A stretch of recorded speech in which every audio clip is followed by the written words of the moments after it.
छा कयो इनके उल्टो फिराए। दया दया दया तू याद कंदे दया तोसां गॾु आहे। श्री राम जिनी से गुर की सिख सुनी जो तुस भावे सो थिए बस जेके तोखे वणंदो थींदो ई पियो इन बिद कंत मिली। इन नमूने सां तूं कंत सां जुड़े रहिजांइ त पोइ छा थींदो। तूं सुखी हूंदे त सुखी बि आहे पर दुखी हूंदे बि तूं सुखी रहंदे। तूं प्रभु सां जुड़ियो रहंदे। राम बाबो धन जे चिंतन करण वारो गरीब तो दुखी आहे ही पर वो धनवान भी दुखी रहंदो। पर प्रभु जे चिंतन करण वारो धनवान तो सुखी रहंदो ही, वो निर्धन भी सुखी रहंदो। संसार के मन में अचण न जो असां संसार से पूरी सावधानी से हलो। असां पूरे कुल जी जरूरत है।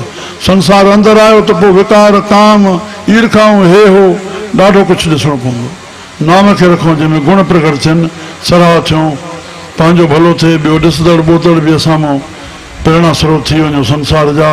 असां सभिनी जा सहारा बणिजो। असां कंहिंजे सहारे न हुजूं। प्रभु बसि असांजो ख़र्चु वधाए। अरे चए धन ई कोन थी चए मां हलाईंदुमि ॾींदो तॾहिं ॾींदुमि न।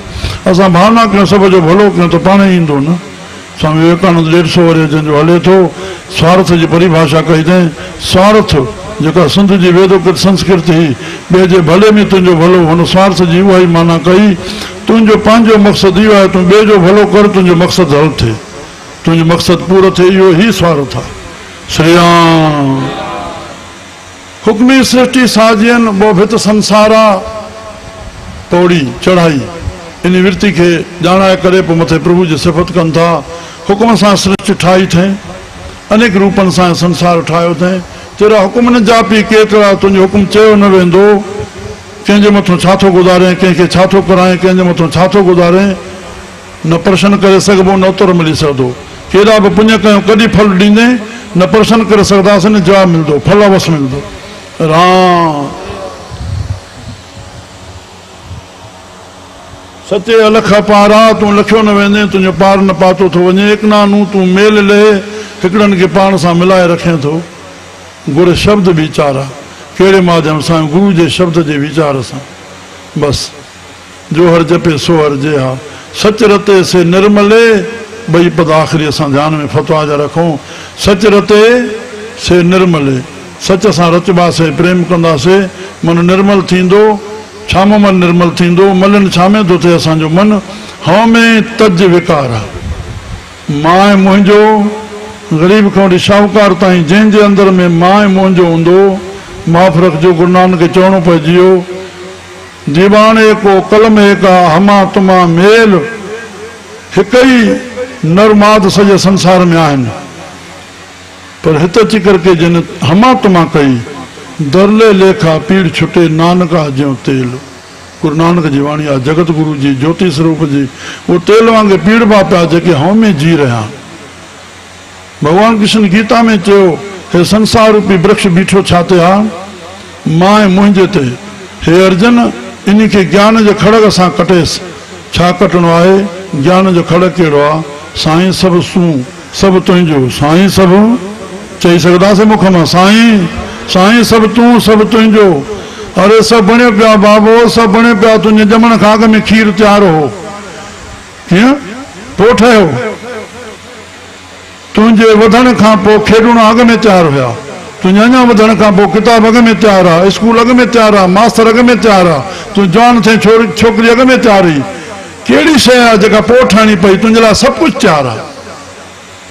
तूं दुकान ते वञ गिराक पाणे प्रभु मोकिलींदो नसीब लिखण वारो प्रभु सामान प्रभु जो आईंदड़ प्रभु गिराक प्रभु जे हुकुम सां अचे तूं छड़ो शरीर खे हरकत में आण खून जो दौरो हले जेके तुंहिंजो लिखियलु आहे तोखे मिलंदो।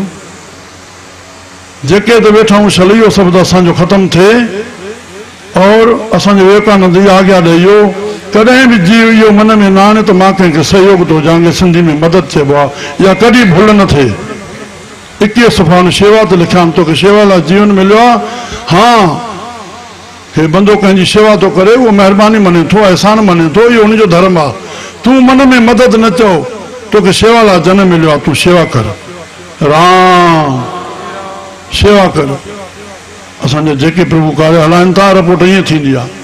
हीअ भेंट जेको हलियो उहो शेवा में, बाक़ी भेंट हिन विषय में हीअ शेवा हली, न ॾींदड़ न वठंदड़।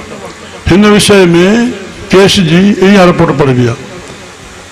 हे मां तॾहिं शेयर थो कयां जेकर तव्हांखे सुठो लॻे।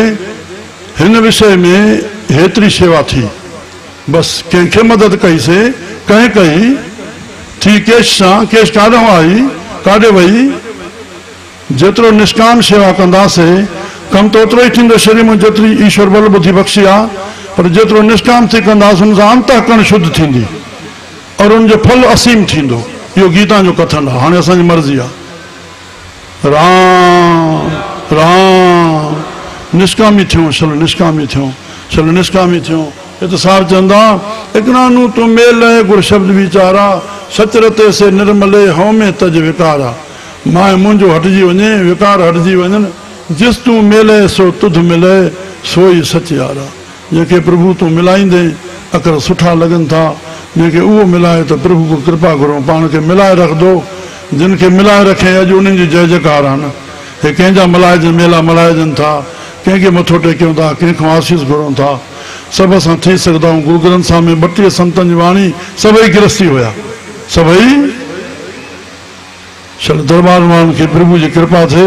अॼु नानक साहिब जी जय चवणी दरबार में बंदि थींदी थी वञे। श्रीचंद साहिब की जय। श्रीचंद जंहिं मां आयो उहो भुलिजी वियो। अरे राम ग्रंथ साहिब रखियो आहे, नानक साहिब जी जय न थिए। ग्रंथ साहिब रखियो आहे, अरदास न थिए। ग्रंथ साहिब रखियो आहे, रहरास न थिए। इहे बेद बि कंदासीं कीअं थींदो असांजो? राम बाबो जेका जंहिंजो विधान आहे उहो असांखे धर्म आहे। असांखे मथो पाइणु सनातन धर्म में कुझु बि हुजे, ग्रंथ साहिब सां मर्यादा आहे, मथो ढकियल हुजे। असांजो धर्म